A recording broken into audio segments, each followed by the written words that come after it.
Alors donc j'ai avec moi notre très chère amie Alexandra Gallo. Coucou Alexandra. Coucou Alina, coucou les enchanteurs. Ça fait plaisir de t'entendre. Alors bah écoute, on va peut-être passer, si tu le souhaites, à ta chronique. Enfin, de toute façon, toutes les émissions là sont vraiment top. Il y a une évolution en fait logique dans tout ce que tu expliques. On le sent au niveau de l'initiation. Oui, voilà, effectivement, dans cette chronique de Magie d'Avalon, j'ai vraiment voulu, voilà, que ça soit un cheminement, pas forcément un cheminement initiatique, mais à tout le moins de vous partager mon propre cheminement initiatique de prêtresse d'Avalon. Et nous en sommes donc à l'épisode 5, donc apprendre le langage de la nature. Et donc, effectivement, suite logique, puisque, si je vous fais un petit résumé des épisodes précédents, previously in Radio Antasia. Qu'est-ce qu'on avait vu dans les épisodes précédents? Et du coup, donc, il y avait tout ce cheminement de rencontre avec la part d'ombre. Donc, pour vraiment, voilà, connecter avec l'énergie d'Avalon, qu'est-ce qui se passe quand on fait ça? Effectivement, on a ce côté, on se rappelle peut-être parfois des mémoires de ces traditions celtes et qui nous attirent, etc. Donc, on se met un petit peu en chemin de tout ça. On commence à traverser le fameux voile de brume du lac qui, du coup, nous permet d'aller à la rencontre de notre propre part d'ombre, de se mettre à l'écoute de cette part d'ombre. Et une fois qu'on a rencontré cette part d'ombre, qu'on a traversé le lac, qu'on a traversé la brume, qu'est-ce qui se passe? Eh bien, on arrive enfin, j'ai envie de dire, à l'île d'Avalon elle-même, donc ce sanctuaire du féminin sacré celtique, ce sanctuaire de la magie du monde également. Et donc, c'est un lieu qui est, comme le mot l'indique, un sanctuaire qui nous préserve en fait du monde extérieur et qui nous offre un petit peu un refuge momentané pour se connecter à soi, mais aussi pour se connecter à plein de choses qu'on a oubliées. Et donc, c'est un peu l'idée de cet épisode aujourd'hui, c'est qu'est-ce qui se passe quand on pose le pied sur l'île d'Avalon pour la première fois. Waouh. Donc, comment est-ce que ça se met en place? Oh là là. Alors là, tu vas nous faire rêver, hein. Moi, je le sens gros, hein.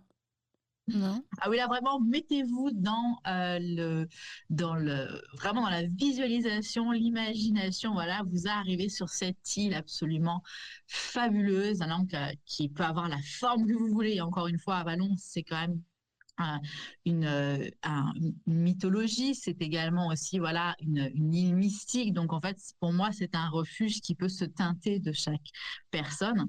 Mais voilà, cette île absolument fabuleuse qui, quand vous posez le pied, vous sentez le battement du cœur de la déesse, vous sentez la magie en fait qui vous enveloppe.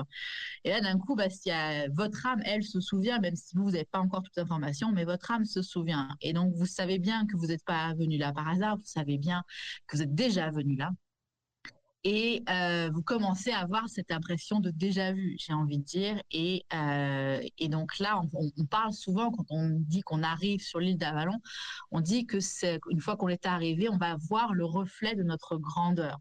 Donc là, pareil, un peu waouh quand même, comme, euh, comme phrase en fait à dire, mais c'est exactement ça. C'est qu'il faut imaginer que cette île en fait nous représente.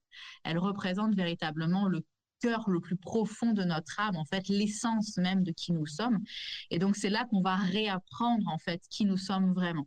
C'est un petit peu comme beaucoup d'outils rituels, en fait. Quand on tire, par exemple, un oracle ou un tarot, eh bien, les cartes, en fait, qui vont sortir vont vous indiquer des messages que vous savez déjà, mais vous avez besoin de les mettre à l'extérieur pour mieux les comprendre. Là, c'est un petit peu pareil, en fait, avec la tradition d'Avalon. C'est vraiment un outil qui nous permet de nous découvrir nous-mêmes. Donc, quand on arrive justement sur cette île-là, on commence en fait à un apprentissage, on va dire. Donc, il y a les prêtresses qui vont venir nous accueillir, qui vont soit venir nous soigner si on en a besoin, soit venir nous enseigner en fait ce qu'on a besoin d'apprendre. Et cette toute première chose à apprendre, bien évidemment, c'est comment fonctionne la nature. Tout à fait, oui. Et généralement, quand on rentre justement sur l'île, tu disais tout à l'heure, si j'ai bien compris, qu'il peut y avoir différentes manières de la percevoir. Exactement, c'est-à-dire on peut y voir ce qui est représenté donc dans le téléfilm des Brumes d'Avalon. On peut y voir ce qui est dans d'autres films aussi où on parle d'Avalon, donc cette île un peu sauvage en fait, qui est faite de forêts, de clairières, de lacs, de rivières, etc., de montagnes, où on peut y voir quelque chose qui est différent. Alors bien évidemment, il est certain que si vous êtes passionné de la tradition celte, On s'entend, vous n'allez pas me mettre un désert sur l'île d'Avalon de base. Mais encore une fois, voilà, la géographie, on va dire, est totalement inconnue, hein. C'est vraiment une géographie qui est très personnelle, en fait. Donc certains vont y voir des cercles de pierre, d'autres pas. Certains, ça sera tout plat, d'autres, ça sera des collines, etc. Et là, j'ai envie de dire encore une fois, peu importe, laissez-vous porter par cet imaginaire, par ce qui vous plaît, par là où vous vous sentez chez vous. C'est-à-dire que on parle très souvent dans la pratique énergétique, spirituelle, de ce qu'on appelle le sanctuaire personnel. Le sanctuaire personnel, pour ceux qui le pratiquent pas spécialement, c'est cet espace en vous ou dans votre imaginaire qui est un lieu qui vous est exclusivement réservé. Personne ne peut rentrer dans votre sanctuaire personnel si vous n'y avez pas autorisé. C'est un petit peu un endroit refuge dans lequel vous pouvez justement faire vos méditations, recevoir des réponses, etc. Donc c'est un endroit dans lequel vous vous projetez, on va dire, de manière astrale, de manière imaginaire dans ce lieu-là pour pouvoir recueillir vos réponses. On peut avoir la même chose en fait avec Avalon. Avalon est un sanctuaire également qui peut devenir personnel parce que vous pouvez le mettre avec votre propre géographie, vos propres décors que vous avez envie. Mais de fait, c'est un égrégore qui est commun puisque du coup, Avalon n'est pas qu'à une seule personne. Avalon est à tout le monde. Donc, tout le monde peut s'y connecter à cet égrégore-là. Mais après, la manière dont on le voit va venir vraiment résonner avec qui nous sommes. D'accord, je comprends mieux. Donc on arrive sur cette île, on est soigné par les prêtresses. Est-ce qu'on peut imaginer qu'il y a plusieurs prêtresses, pas forcément un nombre particulier? Est-ce que ce chiffre-là peut être symbolique ou pas du tout? Alors, il y a beaucoup de choses dans ta question. Oui.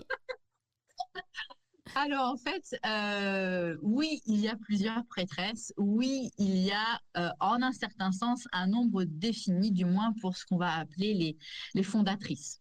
C'est-à-dire qu'il y a 9 gardiennes d'Avalon qu'on appelle les Morgans, M-O-R-G-E-N, et pas comme Morgane, mais des Morgans, qui sont en fait les 9 prêtresses qui vont représenter en fait les 9 tranches d'âge, j'ai envie de dire. Donc, c'est-à-dire qu'on va avoir des prêtresses qui vont aller de 10 à 90 ans, on va dire, donc qui vont couvrir un petit peu l'entièreté de la vie humaine et qui également, chacune, vont représenter à la fois un pouvoir, donc un domaine de magie spécifique, mais également qui vont représenter une des fêtes de la roue de l'année, bien évidemment. Donc, il y a les 8 fêtes de la roue de l'année que l'on connaît.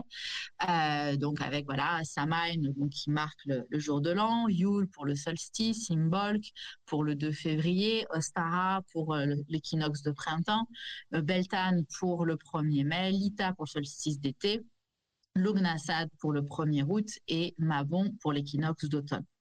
Donc, ces 8 fêtes-là sont représentées par ces 8 gardiennes et donc, bien évidemment, un pouvoir de magie spécifique associé à chacune. Et la 9e, me direz-vous, la 9e, eh bien, du coup, c'est justement la Morgane transformatrice. Donc, c'est là qu'on rejoint un petit peu la tradition avec les aspects de Morrigan, donc la déesse justement aux multiples facettes, et également l'avatar même de Morgane la Fée, qui est justement cette prêtresse déesse qui peut incarner en fait plusieurs visages. Donc en fait, voilà, la 9e, c'est un petit peu la Morgane en chef, la haute prêtresse, j'ai envie de dire, qui du coup peut adopter les formes de ses autres sœurs également. Donc là, c'est le cœur, je dirais, de base de ces prêtresses-là qui sont constamment en fait sur l'île d'Avalon. Après, le nombre de prêtresses, effectivement, il y a plein de personnes humaines comme vous et moi qui peuvent y aller, même si c'est dans une idée de projection imaginaire, de projection astrale, mais du coup, il peut y avoir après un nombre encore une fois, incalculable de prêtresses là-bas, dépendamment aussi si vous avez envie d'être accueilli par d'autres sœurs de d'autres époques aussi. Par exemple, si vous connectez avec des vies antérieures que vous avez passées là-bas, vous pouvez avoir justement des connexions avec d'autres femmes de ce temps-là. Et donc, du coup, le nombre de prêtresses, c'est plus juste les prêtresses gardiennes qui sont là, c'est toute la communauté en fait de prêtresses qui peuvent s'y retrouver. D'accord. Alors, ces Morrigans, chacune ont la possibilité d'avoir une sorte d'univers dans lequel on peut également évoluer en intégrant d'Avalon.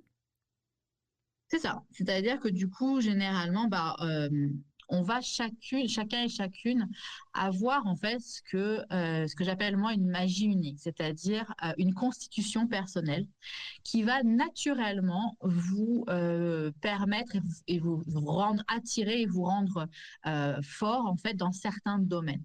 Donc, par exemple, si quelqu'un va être de la magie de la Terre, donc une prédominance d'éléments de la Terre dans sa constitution, ça ne veut pas dire qu'il n'a pas les trois autres, mais la prédominance étant la Terre, eh bien, ce sont des personnes qui naturellement vont aller vers tous les domaines de magie reliés à l'élément de la Terre, c'est-à-dire la géobiologie, la géomancie, la talismanie, tout ce qui va être justement herboristerie, la lithothérapie, etc., etc. Donc tout ce qui va toucher en fait à des choses relativement matérielles, concrètes, ce va être des types de magie où une personne à prédominance terre va être naturellement dirigée versus par exemple de la médiumnité. Quelqu'un qui est à prédominance terre va moins aller vers de la médiumnité, qui est quelque chose qui est plus relatif à l'élément de l'air, parce que dans sa constitution, elle n'en a pas suffisamment pour être attirée vers ça. Ça ne veut pas dire qu'elle ne peut pas le faire, ça veut simplement dire qu'elle va être moins forte dans ce domaine que dans des domaines qui vont être naturels pour elle en lien avec cet élément prédominant dans sa constitution. Et donc, de base, effectivement, comme ces différentes Morgans représentent des domaines de magie, bien évidemment, on va être parfois attiré à travailler avec certaines facettes des Morgans plus que d'autres, parce que ce sont des Morgans qui possèdent les pouvoirs que nous-mêmes, on cherche à acquérir. Je sais pas si c'est clair. Oui, tout à fait, ça promet du bouillon, moi je vous dis. Donc on va vivre vraiment plein de belles choses comme ça, quoi. Donc si on a par exemple une appétence plus pour un élément en particulier, on va effectivement être connecté à une Morgans. C'est ça, Morgans?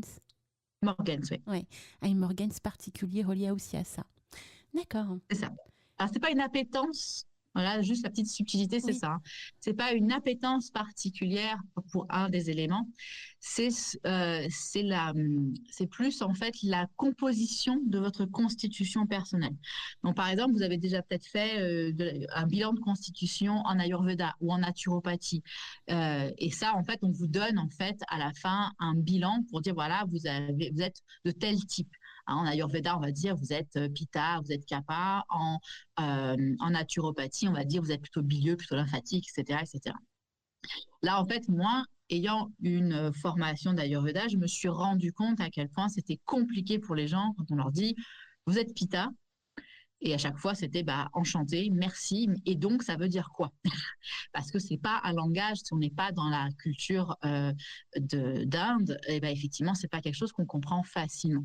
Du coup, moi, ce que j'ai fait, c'est que j'ai traduit l'Ayurveda, on va dire, ou tout le concept de santé holistique qu'on retrouve aussi en naturopathie ou en médecine chinoise d'ailleurs. Je l'ai traduit avec les 4 éléments que l'on connaît, nous, en Europe. Là, je ne parle pas des éléments chinois qui sont encore différents, mais pas asiatiques, mais qui sont encore différents. Mais je parle vraiment des 4 éléments, terre, air, feu, eau, les classiques que l'on retrouve relativement dans toutes les différentes cultures. Encore une fois, mis à part la culture asiatique, mais comme je le dis très souvent, les Asiatiques, c'est un petit peu les Anglais du monde spirituel, puisqu'ils ont toujours des choses un peu différentes de nous. Donc ils ont plusieurs éléments qu'on n'a pas les mêmes. Ils vont travailler sur d'autres. Le côté droit chez eux est féminin, alors que chez nous, il est masculin. Bref. Donc, là, en fait, si on part sur les 4 éléments, et bien, quand on fait une constitution, on va poser différentes questions à la personne sur son corps, son métabolisme, comment elle pense, comment elle vit ses émotions, qu'est-ce qu'elle mange, etc., etc. Quel type de maladie elle développe plus spécifiquement. Et tout ça va nous donner une indication de quels sont le ou les éléments prédominants dans la constitution de la personne. Donc, par exemple, quelqu'un qui va très souvent se mettre en colère, qui va être très souvent sujet à des inflammations, qui va aimer manger des choses très chaudes ou très épicées, de base, il va avoir une prédominance assez évidente de l'élément du feu parce que son corps, en fait, dès l'instant que il va rentrer en excès, il va développer des symptômes reliés au feu. L'inflammation, c'est un symptôme d'excès de feu dans le corps. Donc, ça veut dire qu'à la base, cette personne-là a beaucoup de feu de manière constitutive, hein, c'est comme un ADN, c'est sa manière normale d'être. Et quand elle fait trop de choses feu dans sa vie, et bien du coup, ça va venir déséquilibrer son feu naturel et donc lui engendrer des symptômes qui vont se manifester par rapport au feu. Donc là, en l'occurrence, l'inflammation. Donc c'est pour ça que je dis, voilà, c'est pas une appétence spécifique pour un élément, c'est plus de découvrir quelle est votre constitution, quels sont vos éléments prédominants naturels dans la personne que vous êtes, en fait, votre constitution personnelle. Et c'est là, en fait, que on va après déduire, ou du moins, on va faire les liens, on va dire, avec, ah bah ok, moi je suis quelqu'un, justement, comme je disais tout à l'heure, de la magie de la terre, j'ai beaucoup de terre dans ma constitution, donc naturellement, je vais aller vers des domaines de magie reliés à l'élément de la terre. Maintenant, quelqu'un de feu va aller naturellement sur des domaines du feu, donc ça peut être tout autant des rituels d'invocation, ça peut être tout autant le travail énergétique, ça peut être aussi tout ce qui est relié à la magie rouge, etc., etc., etc. Donc en fait, voilà, c'est pas de l'appétence, c'est simplement de découvrir son mode d'emploi et de comprendre en fait du coup pourquoi on a tel ou tel attrait vers certaines choses dans notre quotidien. Alors c'est hyper intéressant ce que tu dis parce que je savais même pas en fait effectivement notamment pour le feu, si on avait trop de feu en nous, forcément il y a des inflammations qui se mettent en place. Par contre, ça se passe comment pour les autres éléments? Si on a trop de terre ou trop d'eau ou d'air. Alors justement, quand on a trop de terre, en fait, il faut comprendre que Oui. la constitution personnelle, voilà, comme je disais tout à l'heure, c'est comme un code ADN, hein. Il n'y a pas de mieux ou de moins bien, c'est comme ça que vous êtes né avec cette constitution. Donc, dans les 4 éléments, on a tous les 4 éléments en nous, mais on va avoir donc des prédominances, des éléments qui vont être plus majoritaires dans notre constitution. Ces éléments qui sont plus majoritaires, naturellement, on va du coup adorer faire et manger et avoir des activités en reliance avec ces éléments prédominants. Donc, on va un petit peu accumuler en fait de l'élément sur de l'élément. C'est-à-dire du coup, je suis quelqu'un de feu, je vais aimer faire plein de choses feu, donc du coup, au bout d'un moment, je vais déséquilibrer ma constitution de base de feu et donc dès l'instant que l'élément se déséquilibre en excès, eh bien, du coup, on va avoir affaire à différents déséquilibres dans le corps. Donc, pour répondre à ta question, par rapport à quelqu'un qui va être terre, le déséquilibre, en fait, quand il y aura trop de terre par rapport à sa terre constitutive de base, eh bien, ça va être des personnes qui vont prendre beaucoup de poids. Ça va être des personnes qui vont être un peu léthargiques. Ça va être des personnes qui vont avoir ce côté un peu mélancolique, exagéré, etc., etc. Des personnes hauts, ça peut se traduire par des œdèmes, ça peut se traduire par justement une hypersensibilité à pleurer continuellement, de la dépression, etc., etc. Pour les gens, du coup, pour les gens il nous reste quoi, l'air. Pour les gens R, là, pour le coup, ça peut être à la fois beaucoup de douleurs, beaucoup de sécheresse, beaucoup d'insomnie, de problématiques mentales X ou Y, des dépressions aggravées, etc., etc. Donc voilà, on a chaque élément, en fait, dès l'instant qui va se déséquilibrer, va pas déséquilibrer forcément la même chose chez tout le monde, encore une fois, parce que même si on est plusieurs personnes à avoir une prédominance feu, on va pas l'avoir dans les mêmes parties de notre corps ou dans les mêmes aspects de nos vies. C'est simplement qu'en moyenne, à la fin, ça fait qu'on est 2 personnes à prédominance feu, mais ça se traduit pas forcément de la même manière. Donc pour des personnes, ça va être plus la sphère justement digestive qui va être impactée par ça, d'autres ça va être plus la peau, d'autres ça va être plus les émotions, etc., etc. Donc en fait, en connaissant ça, en connaissant ce mode d'emploi, bah, d'un coup, en fait, on comprend mieux pourquoi on fonctionne comme ça. On est capable de se réguler soi-même, surtout, sans forcément toujours courir auprès de XY thérapeutes pour régler le problème. Là, on peut régler en amont et même faire de la prévention par rapport à ça. Parce que quand on sait qu'on est quelqu'un de feu et que là, on sent que déjà, on est borderline colère, bon, bah, peut-être éviter d'aller retrouver des personnes qui nous énervent prodigieusement. hein. Peut-être aller se faire une petite marche dans la forêt ou aller proche de l'eau, etc., pour s'apaiser, pour se calmer. Donc, ou simplement éviter d'aller voir ces gens-là et faire autre chose, une activité qui va plus nous faire plaisir.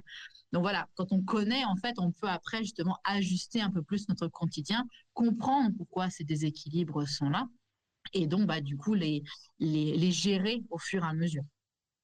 Non, mais tu sais que c'est extraordinaire parce que je ne savais pas ça, vraiment. Là, tu m'apprends quelque chose. C'est vrai qu'on pense pas forcément au déséquilibre des éléments, quoi. Et en fait, c'est ça, c'est que moi, ça m'est venu par rapport au fait que, comme je disais, voilà, moi, j'ai été formée en Ayurveda, j'ai été formée en herboristerie, aromathérapie familiale. Et à chaque fois, en fait, on mettait des concepts très complexes que simplement les personnes qui font ces différentes formations-là, très longues, pour le coup, souvent, peuvent comprendre. Et donc moi, j'ai toujours eu un problème comme ça. J'aime vraiment que les gens deviennent autonomes. Pour moi, c'est extrêmement important qu'on puisse comprendre comment on fonctionne pour les bases, en tout cas, en fait. Et donc là, vraiment, son propre mode d'emploi, ça reste quand même une énorme base qu'on devrait avoir.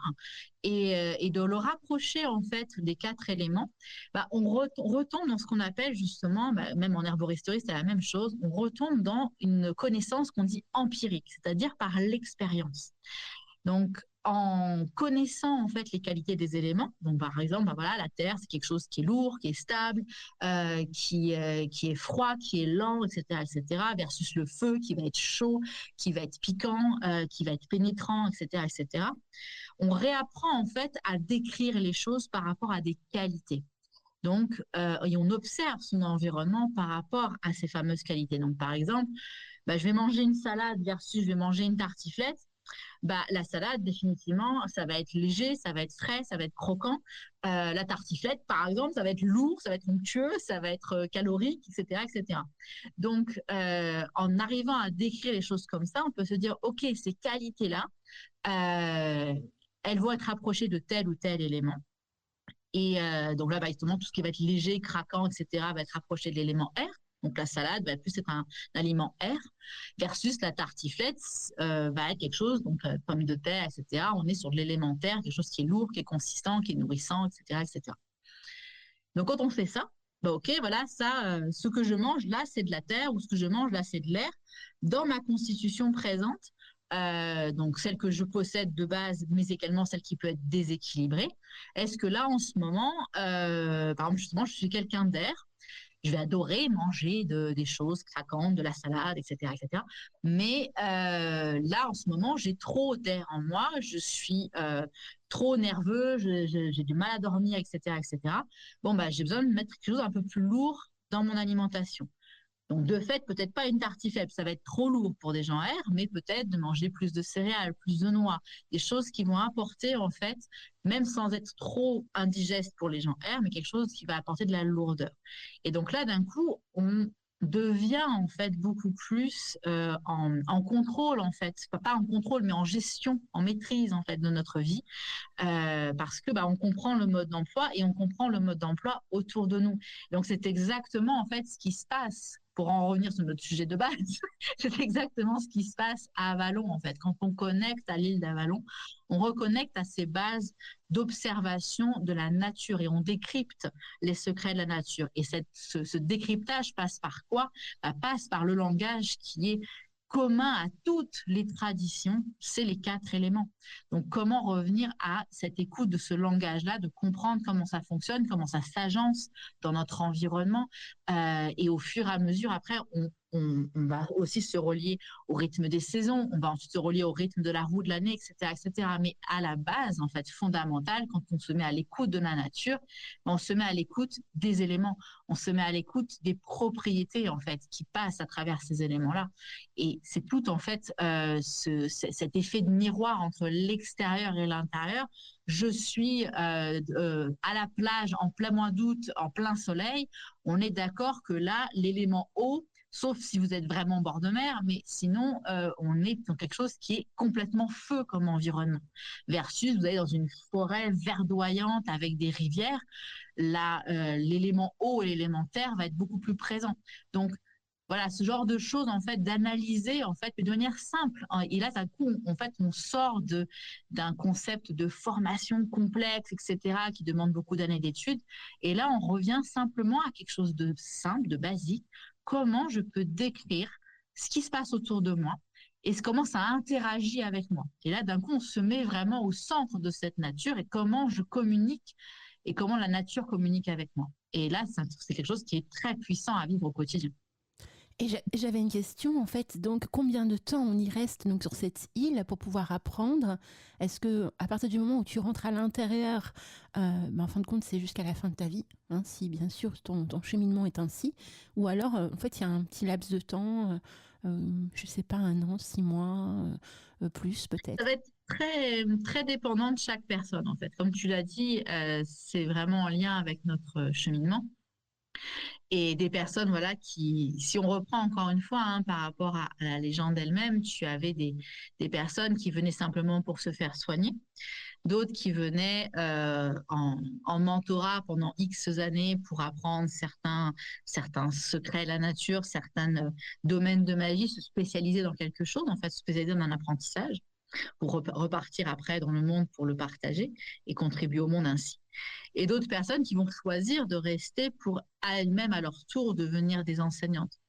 Donc, c'est vraiment, voilà, ça va vraiment dépendre. Et parfois, même j'ai envie de dire, vous avez aucune idée de, du chemin sur lequel ça va vous emmener. C'est-à-dire que si je reprends moi, mais par rapport à mes débuts dans la spiritualité et ma rencontre avec Avalon, etc., enfin ma reconnexion plus exactement avec Avalon, ce qui s'est passé, c'est qu'en fait, là, on parle de à peu près presque plus de 20 ans en arrière. Euh, J'avais aucune idée quand j'ai reconnecté à tout cet univers-là que je serais dans la position 20 ans plus tard de celle qui l'enseigne. Moi, au départ, c'était juste pour moi, pour me faire plaisir, pour avoir un peu de cette magie dans mon quotidien, pour changer un petit peu du train-train qui ne faisait pas vraiment de sens. Et là, du coup, ça donnait beaucoup plus de sens. Mais au départ, c'était juste, bah, je suis curieuse et je veux apprendre pour moi, puis ça me fait plaisir. Et au fur et à mesure, en fait, ça m'a permis de dévoiler bah, une de mes qualité en fait donc dans cette magie unique qu'on parlait effectivement bah, chacun en fait va découvrir des talents innés qu'il a et effectivement bah, cette partie d'enseignante est extrêmement puissante en fait pour moi et c'est quelque chose qui m'anime énormément et donc au fur et à mesure bah, les choses ont pris de l'ampleur et disant mais en fait, c'est pas juste pour moi. Je veux partager ça aux gens. Je veux leur apprendre à voir le monde différemment, à voir cette magie eux aussi en fait, et à réveiller. Donc d'où après mon terme de réveilleuse de magie. Mais c'est ça, c'est réveiller la magie dans les gens, mais il est réveiller dans le monde aussi. Et donc plus on est de personnes à travailler dans cette dynamique-là, plus la magie va se réveiller dans le monde. Donc, pas qu'elle a disparu, bien évidemment que non, mais elle est beaucoup moins utilisée probablement que dans les temps plus anciens. Et donc là, c'est l'idée d'amener, là on le voit même dans notre société, les gens de plus en plus se tournent vers des médecines alternatives, vers des choses plus naturelles, etc. Parce qu'il y a vraiment une demande de se reconnecter aux choses véritables, en fait, et à arrêter cette course à la modernité. Donc ça, c'est quelque chose on ne sait pas, en fait, quand on rentre à Avalon, ce qu'on va être voué à faire. Est-ce qu'on va être là juste pour un petit temps? Est-ce qu'on va être là juste pour apprendre quelque chose et aller ensuite le partager? Est-ce qu'on va être là pour vouer sa vie, en fait, à Avalon et choisir, en fait, de servir la déesse, hein? Comme je le disais, moi, pour moi, le terme de prêtresse n'est pas un titre honorifique du tout. Prêtresse, ça ne veut pas dire que je me mets au-dessus des autres, absolument pas. Prêtresse, pour moi, ça veut dire, ça signifie en fait que j'ai fait le choix de servir en fait une fois de plus la déesse pour partager en fait ces énergies-là dans le monde. Mais c'est pas du tout en fait pour, comme on le dit souvent, hein, pour se la péter. Ah ouais, moi je suis prêtresse. Mais non, ça, de qui, de quoi, par qui, par quoi, ça n'a aucun sens. Pour moi, c'est pas un diplôme en fait. Pour moi, c'est vraiment plus un serment. Voilà. que je me suis fait à moi-même de choses à faire dans cette vie-là. Justement, quand tu accompagnes les gens dans l'évolution donc de cette magie d'Avalon, tu peux également les orienter en leur disant quel type d'éléments ils ont plus présent en eux. Ça se passe comment? Mais en fait, c'est exactement ça. C'est-à-dire que pour moi, dans toutes les propositions que je peux avoir, c'est la base, en fait. Comprendre comment on fonctionne et comment fonctionne le monde autour de soi, c'est la base à n'importe quel type de pratique. Donc effectivement, moi, je passe par ce bilan de constitution, donc ce bilan de magie unique que j'appelle ça. Et la personne, justement, voilà, c'est une petite formation hein, qui s'appelle la formation Découvre ta magie, qui permet, en fait, en un mois, de à la fois faire son bilan personnel et d'avoir des conseils personnalisés, mais en plus de s'initier à comment ces éléments s'organisent, comment je peux les reconnaître. Donc, il y a plein de petits exercices à faire durant ce mois-là pour observer, en fait, autour de soi et s'approprier, en fait, cette connaissance-là. Et après, selon les besoins de la personne, selon ses choix, selon ses envies, du coup, à la fin, déjà, elle aura dans son bilan, effectivement, voilà, tu as tel élément prédominant. Comme je le disais tout à l'heure, voilà, si c'est de la terre, ça sera plus justement à la fois géobiologie, talismanie, travail avec les éléments de la terre, travail avec les pierres, etc. Si tu es dans l'air, ça sera plus la voyance ou plus le côté justement travail de médiumnité, channeling, etc. Si c'est la magie de l'eau, ça va être le travail avec la lune, le travail avec les rêves. Magie du feu, ça va être le travail invocatoire, ça va être la magie, le soin énergétique, ça va être la magie rouge, etc., etc. Donc en fait, je vais réduire, grâce à cette constitution-là, ça va permettre de réduire l'entonnoir des possibles parce que moi, je me suis rendu compte que beaucoup de personnes qui rentrent dans la spiritualité vont essayer un petit peu tout sans vraiment trouver ce qui fait tilt, en fait. Ou parfois, ils le trouvent, mais un peu plus tardivement. Là, en fait, avec ça, ça permet justement de réduire l'entonnoir des possibles et de commencer à aller là où vous allez être naturellement fort. Et là, d'un coup, c'est un truc, mais c'est génial parce que plutôt que de perdre du temps à essayer des tas de trucs, moi, personnellement, j'ai perdu un temps fou à essayer de devenir clairvoyante et à pouvoir faire de la médiumnité, etc. Je suis de la magie de la terre et du feu en prédominance, donc c'est pas du tout mes domaines de prédilection. Donc, par contre, quand j'ai commencé à travailler avec les plantes, c'était mais d'un naturel et d'une évidence incroyable et d'une facilité en fait. Donc pourquoi se compliquer la vie encore une fois? Autant commencer par les choses qui sont simples et naturelles pour nous. Encore une fois, ça ne veut pas dire que vous ne pourriez pas apprendre à faire du pendule et du tirage de cartes. Je tire moi-même les cartes, mais c'est juste que vos messages vont pas forcément passer aussi facilement par ce côté donc de clairaudience, mais va plus passer par de la clairsentience. Parce que pareil, les sens extrasensoriels, en fait, dont on parle beaucoup en spiritualité, sont également reliés, en fait, à cette prédominance élémentaire. Quelqu'un qui est de la magie de la terre va être naturellement clairsentient. Quelqu'un qui va être de la magie du feu va être naturellement clairvoyant. Quelqu'un qui va être de la magie de l'air va être naturellement clairaudient.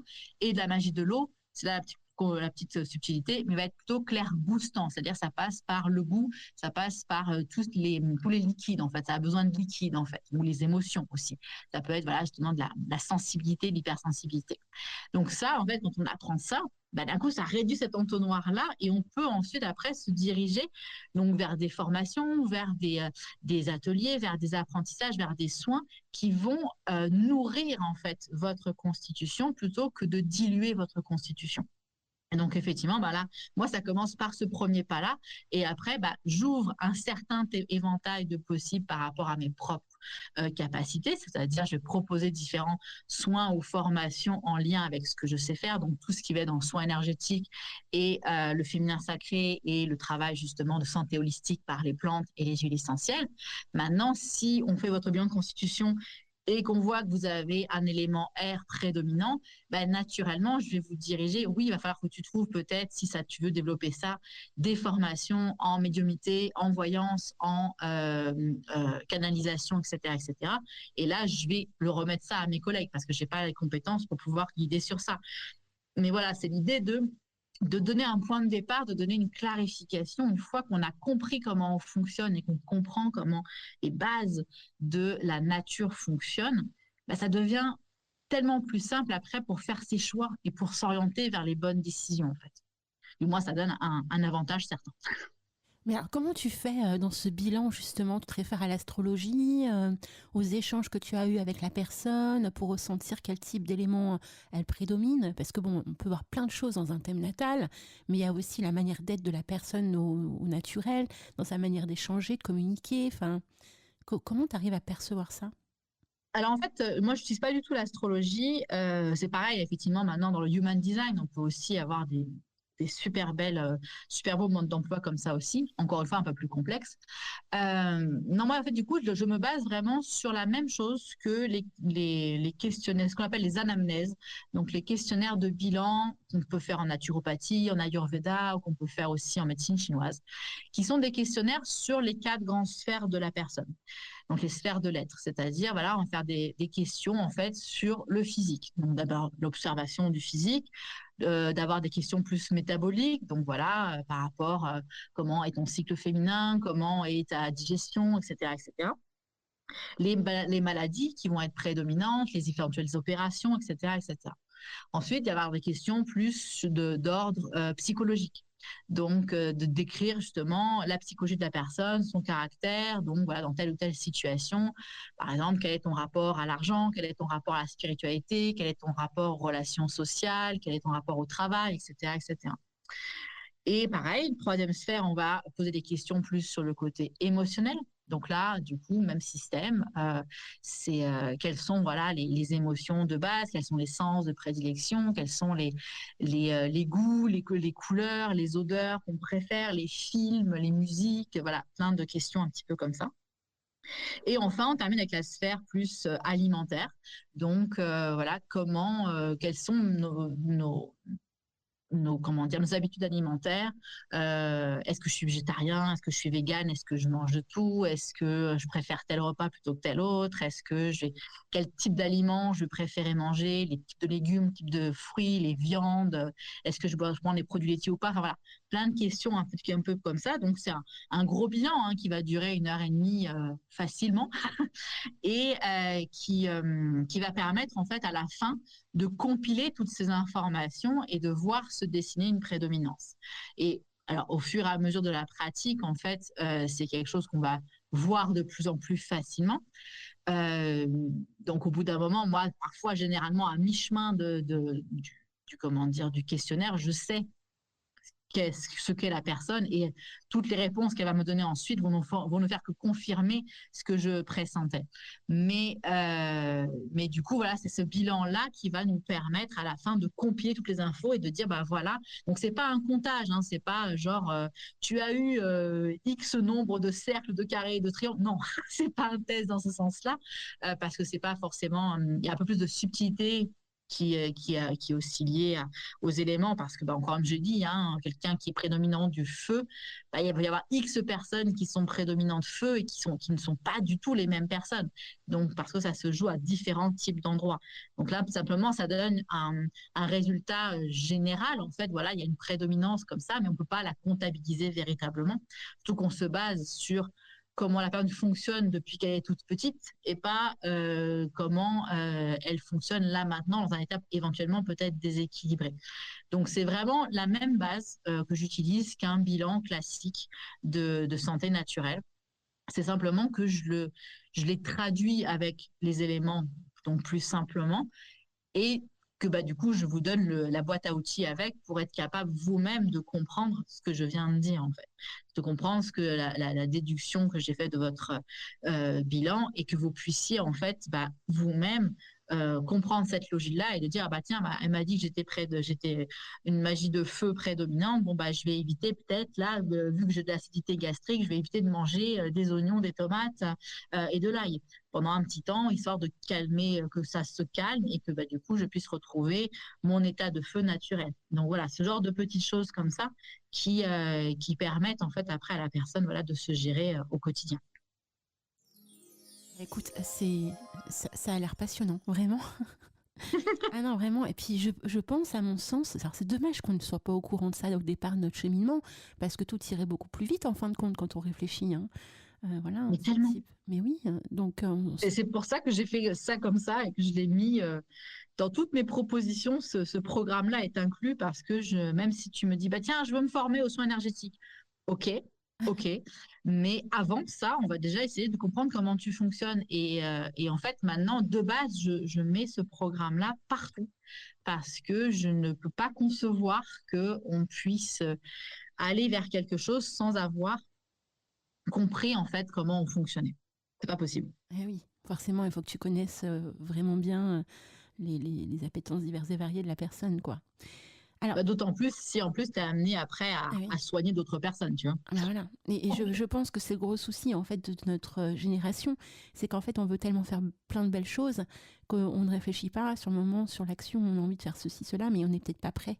Et donc résultat, on a nous-mêmes des traumas, des choses comme ça qui se mettent en place parce qu'on a soigné diverses choses et qu'on ne s'est pas assez protégé ou parce que c'est pas le moment en fait, tout simplement.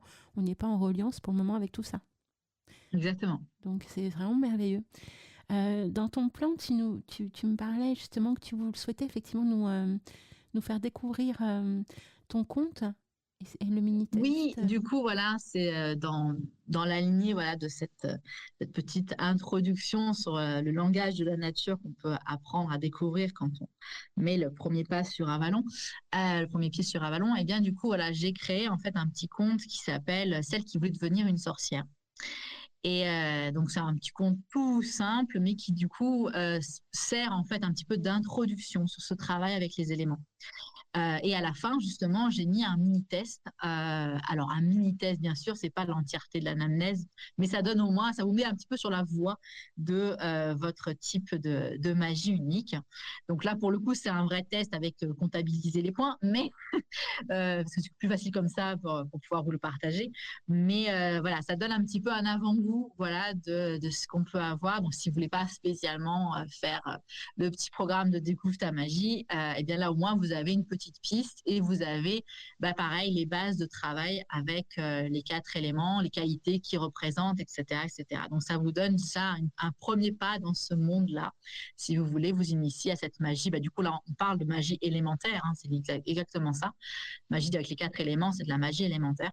Donc, ça vous introduit un petit peu ce, ce travail-là. Donc, c'est un petit PDF que vous pouvez recevoir voilà, quand vous inscrivez sur ma newsletter. Donc, le PDF et le test sont dans la même chose. Et vous pouvez aussi, si vous aimez moins lire et que vous préférez écouter, et bien du coup, l'histoire est également disponible en podcast sur ma chaîne YouTube.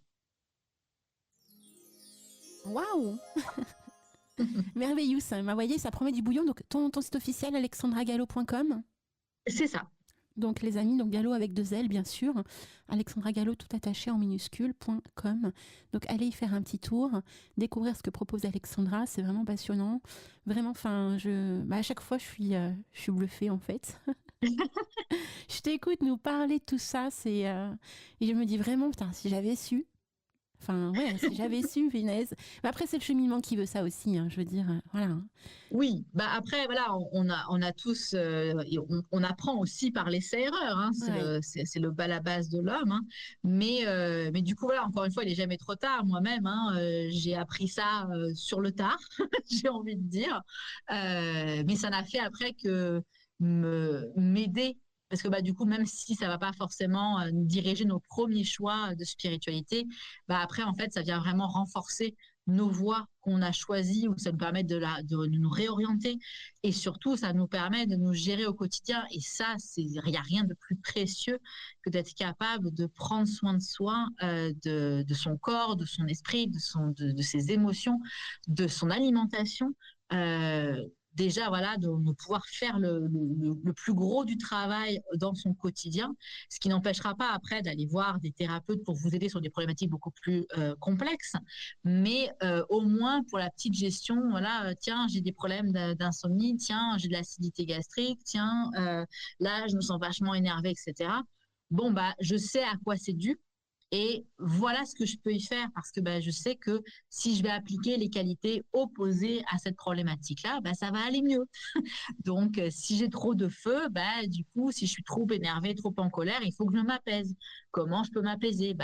Je peux m'apaiser par l'élément de l'eau, je peux m'apaiser par l'élément de la terre. Il y a plein d'autres, il y a plein de moyens. Mais du coup, je suis plus en maîtrise de mon propre fonctionnement et je suis capable d'apporter à mon corps ce qu'il a besoin.